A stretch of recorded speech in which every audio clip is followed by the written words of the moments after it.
Hi! In front of me is OUKITEL C15 Pro, and today I would like to show you how you can change keyboard's theme on this device. Firstly, access settings and scroll all the way down. Scroll right away. Now choose System, Languages and Input, Virtual Keyboard and Gboard. Then choose Theme and click on Show More to see all available ones. When you're done, you can click on one of those images. Tap on the switcher next to keyboarders to enable or disable them and tap Apply. You can do the same with one of those colors.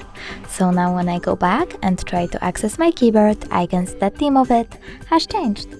Thanks so much for watching. If you enjoyed this video, don't forget to leave a like, comment and subscribe. Bye!